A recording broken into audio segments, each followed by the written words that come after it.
Hi guys, welcome again sa ating channel. For today's video guys, ipapakilala ko ulit sa inyo ang isa sa mga expressway legal na motor ng FKM Motorcycle Philippines, ang Express 500 ng FKM. Tingnan nyo naman guys kung gaano kapogi nito, no? I like the color, yung forma, napakaganda. So samahan nyo ako, tingnan natin kung anong meron itong motor na ito. Pag-usapan natin yung spec at kung gaano kaganda talaga itong motor na ito. Let's go! Kung naghahanap ka ng big bike na swak sa performance, style at presyo, paniguradong mapapatingin ka sa bagong Express 500 Razor ng FKM. At sa halagang 268,000 pesos, sulit na sulit ang hatid na features nito. Sa engine at performance, naka 500cc parallel twin cylinder, liquid cooled dual overhead cam engine ito na may 35 kilowatts, around 47 horsepower at 8,500 RPM, at meron siyang 43 Newton of torque at 6,750 RPM. Ibig sabihin, smooth ang acceleration at sapat ang power para sa city riding man o long distance highway cruising. EFI na rin kaya tipid sa gas at mas consistent ang performance. Sa transmission and control, meron itong 6-speed manual transmission, international standard shifting, kaya sanay agad ang mga riders lalo na yung galing sa mga big bikes.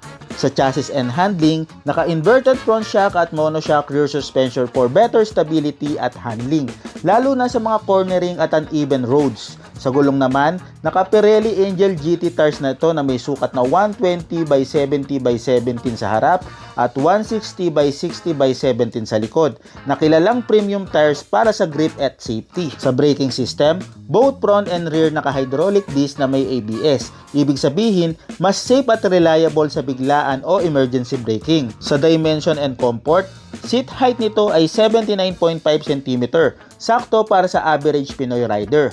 Ground clearance nito ay 20 cm, hindi hassle kahit medyo lubak o may humps. Fuel tank capacity nito ay 13.5 liter, sapat para sa long rides nang hindi agad magpapa-full tank. May weight ito na 190 kg. Manageable siya for a 500cc bike, hindi sobrang bigat. So ngayon naman guys, ipapakita ko sa inyo ng malapitan itong Express 500 ng FKM Motorcycle Philippines. So tingnan muna natin dito, umpisahan natin yung kanyang panel. So ayan guys, oh, ayan ang itsura ng kanyang panel. Kung saan makikita nyo yung kanyang RPM. Tapos dito yung kanyang turning light indicator. Tapos meron siya ditong gear indicator. Tapos yung ABS. And then yung kanyang temperature. At syempre meron tayong odometer. And then yung orasan natin, makikita rin natin dito. And then yung kanyang fuel gauge. And then, ayan, makikita nyo, ito yung kanyang tachometer. So yan, ganyang kaganda ang kanyang panel guys ng FKM Express 500. So ngayon naman, syempre, punta naman tayo sa mga buttons nito. So tingnan nyo naman kung gaano ka-premium yung kanyang mga buttons guys. Dito sa left side, makikita natin ditong button ay ang kanyang high beam and low beam switch. And then dito yung kanyang hazard. Dito yung kanyang turning signal light, left and right. And then yung kanyang horn. Yan, no? So dito naman tayo sa kabila, sa right side, syempre meron tayong kill switch dito. Tapos meron tayong switch ng ating headlight. And then yung ating electric starter. Ayan doon. At kung mapapansin nyo guys, naka bar and side mirror na siya, no? So bagay na bagay siya dito sa motor na to, no? Tingnan nyo naman. So ang itsura ng kanyang susi, pakita ko sa inyo, ito siya, oh. Syempre hindi mawawala yung logo ng FKM. So, napakalinis lang nung kanyang handlebar, no? Tingnan nyo naman. And then, syempre, yung ating mga lever, ayan yung itsura. Diba? Adjustable din yan, mga bossing ko. Ayan. So, yung kanyang tangke, ayan ang itsura, guys. Syempre, meron tayong emblem dito ng FKM. And then, meron tayong decals dito ng Express 500. At syempre, punta naman tayo sa mga ilaw nitong motor na to. So punta tayo dito sa kanyang headlight kung saan makikita natin meron siyang daytime running light. Ayan, no? And then meron siyang north, east, southwest. Ayan, no? Napakaganda, di ba? And then yung kanyang turning signal light, tingnan nyo guys, oh. Di ba? Ang cute, ang liit lang niya. Tapos meron siyang visor dito. Ayan, no? 'Di ba?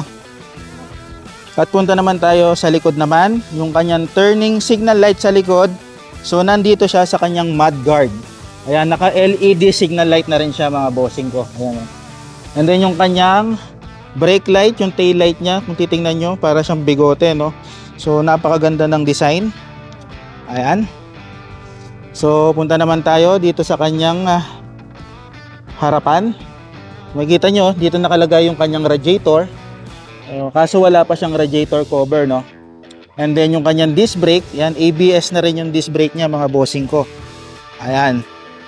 Makikita nyo dito. Yung kanyang exhaust, ayan, no, stainless. Ang ganda rin ng design. Ayan, no, dito may makikita kayong razor ng FKM.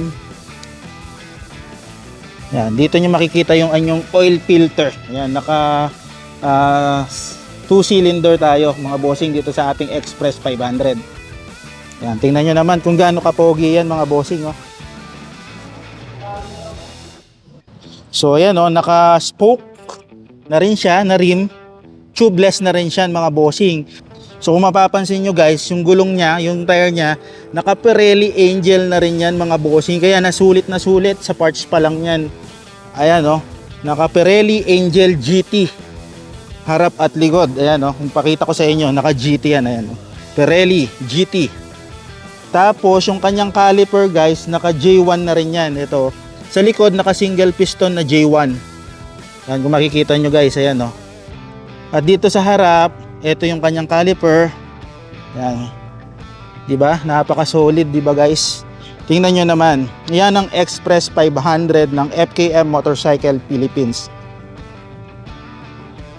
So yun guys, I hope na nagka-idea na kayo kung gaano ba kaganda itong Express 500 ng FKM Motorcycle Philippines. Kung interesado kayong kumuha ng gantong kagandang motor, pwede kayong mag-PM sa ating Facebook page o kaya dito sa comment section ng video na to. I-assist ko kayo, may other mode of payment tayo.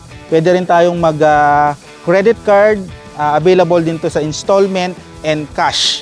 So yun, mag-PM lang kayo para ma-assist ko kayo kung paano kumuha ng motor na ito.